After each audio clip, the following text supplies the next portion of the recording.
O mga Imusenyo, paniguradong nabalitaan nyo na nagbukas na nga ang pinakabagong food park na parang food court ang datingan sa bagong building ng Imus Public Market. At dito nga ay makikita nyo ang iba't ibang food stall na nag-o-offer ng iba't ibang food trip na paniguradong swak na swak sa inyong panlasa. Kaya naman tara at samahan nyo kung i-explore ang Imus The Street Food Hall. At dito lang yan sa Imus Cavite. Hello everyone! Welcome to the Street Food Hall.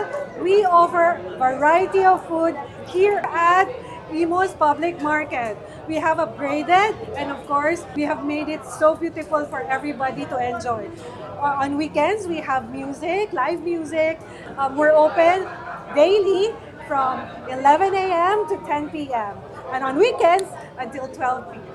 At syempre, magpapahuli ba naman ako? Syempre, sinubukan ko ang ilan sa mga food trip na makikita dito. At pasensya na rin kung di ko nabanggit ang mga pangalan isa-isa, pero tara, samahan nyo kung tikman ng mga food trip na ito. Let's go! So mga bakse, napadayo nga tayo dito sa The Street Food Hall. Dito lang yan sa Imus Cavite na nag-o-offer nga ng variety of foods. Meron drinks, foods, and snacks. Sobrang daming option na pagpipilian dito. At dito lang sila located sa pinakataas ng pinakabagong building dito sa Imus Public Market. Kaya naman, solid na food trip pa na naman to. At ito may mga food trip tayo, kaya pakpakan na natin to. So may takoyaki tayo dito. Kain tayo. Meron ditong pastil, tapos may Shanghai at Chongwei na kasama. Tingnan natin. Kain.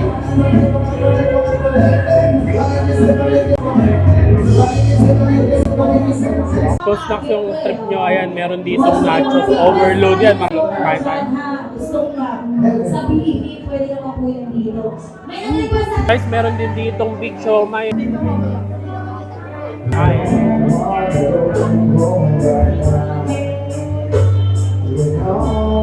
Eto mga box, meron din in-offer dito na for chicken, tapos may kasama ng dalawang rice. Kain.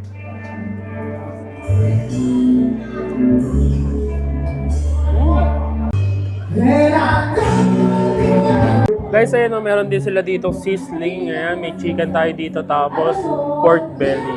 Guys, ayan, meron din shawarma dito. Meron din sila ino-offer na shawarma rice yung nagtinda nito. Kain tayo.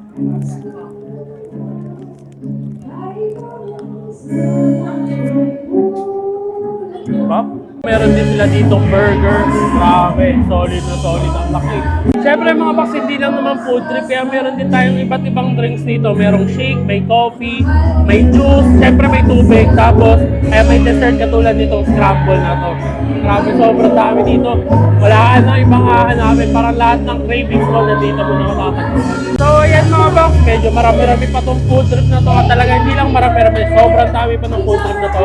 Kaya naman uubusin muna namin to. Kaya kung naghahanap kayo ng food trip at taga dito kayo sa Imus o malapit kayo sa Imus, ayan, dayuhin nyo na to The Street Food Hall. Dito lang yan sa taas ng bagong building ng Imus Public Market. Open sila from 11 a.m.